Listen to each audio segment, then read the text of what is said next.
மதுரை வாடிப்பட்டியைச் சேர்ந்த மாற்றுத்திறனாளி மாணவிக்கு 10 நாள் போராட்டத்திற்கு பின்னர் அரசு மேல்நிலைப் பள்ளியில் இடம் கிடைத்துள்ளது.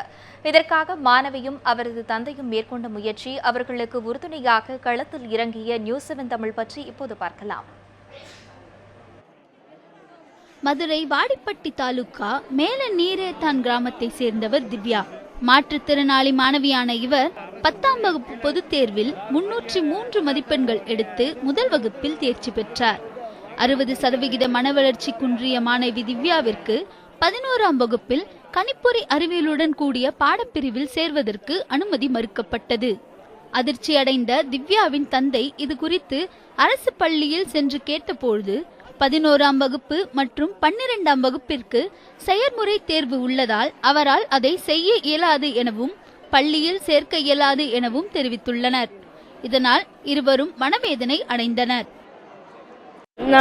நான் படிக்க ஆசைப்படுறேன். நான் வந்து 10th முன்னுக்கு மேலே எடுத்துருக்கேன். எனக்கு மீண்டும் உதவி செய்யணும். இந்த பிராக்டிக்கல் செய்யணும். சிஓ ஆஃபீஸுக்கு வந்தால் அங்கே இருக்க கிளாருக்கு எல்லாருமே வந்து இதனால் ஒன்றும் பிரச்சனை இல்லை, சேர்த்துக்கலாம்னு சொல்கிறாங்க. அந்த சிஓவுக்கு பிஏவாக இருக்கிறவர் வந்து அந்த வளர்ந்தவர், அவர் பேர் என்னான்னு தெரியல, அவர் வந்து இந்த பிள்ளையை சேர்த்தோம்னா அவனுக்கு நிஸ்க் எடுத்துக்கிட்டேன், லாஸ்ட்டில் அரை மணி நேரம் சேர்த்து எழுதுறதுக்கு வைக்கிறதுக்கு பயிலுக்கு பூராமே நம்ம லேட் ஆகும், அதனால் சேர்க்க முடியாது, நீங்கள் தெரிஞ்சதாக பாருங்கள்.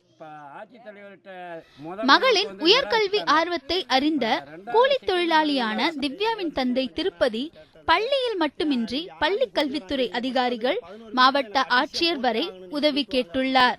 அவருடைய முயற்சிகள் பயனற்று போன நிலையில் இருவரையும் சந்தித்தது நியூஸ்7 தமிழ் செய்திக்குழு. இருவரையும் அழைத்துக் கொண்டு வாடிப்பட்டி அரசு பெண்கள் மேல்நிலைப் பள்ளிக்கு சென்று விளக்கம் கேட்டோம்.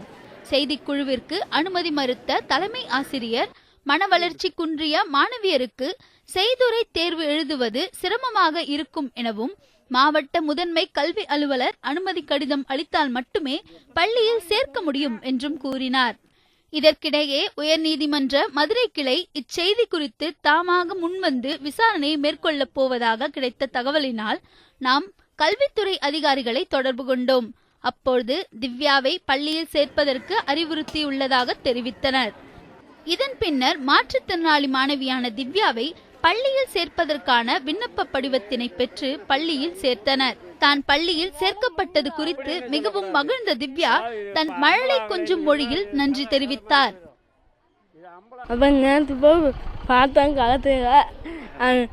அவங்க பார்த்து சேர்த்துட்டாங்க.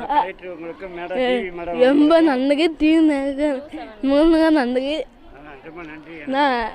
ஐயா கலெக்டர் ஐயாவுக்கு நான் பக்கத்து பெரிய ஆகுவேன். நன்றி கேட்க. மகளின் கல்வி ஆசையை நிறைவேற்றிய தந்தை நியூஸ்7 தமிழுக்கு நெகிழ்ச்சியுடன் நன்றி தெரிவித்தார். இப்போ ரொம்ப சந்தோஷப்படுறேன். கலெக்டர் ஐயாவுக்கும் நியூஸ்7 தொலைக்காட்சி அவர்களுக்கு நான் ரொம்ப கடமைப்பட்டிருக்கேன். ரொம்ப நான் நன்றி சொல்ல தெரியப்படுத்திக்கிறேன். பல போராட்டங்களுக்கு பிறகு பள்ளியில் சேர்க்க அனுமதி வாங்கிய மாற்றுத்திறனாளி மாணவி தன்னுடைய வாழ்வில் வெற்றி பாதையினை நோக்கி பயணிக்கின்றார். நிச்சயம் அவருடைய வாழ்வில் ஒரு வெற்றி இலக்கை அடைவார் என்ற எதிர்பார்ப்பு அனைவரிடமும் அதிகமாக உள்ளது. ஒளிப்பதிவாளர் சம்பத்துடன் ஜான்சி மலாஸ்ரீ, நியூஸ்7 தமிழ், வாடிப்பட்டி, மதுரை.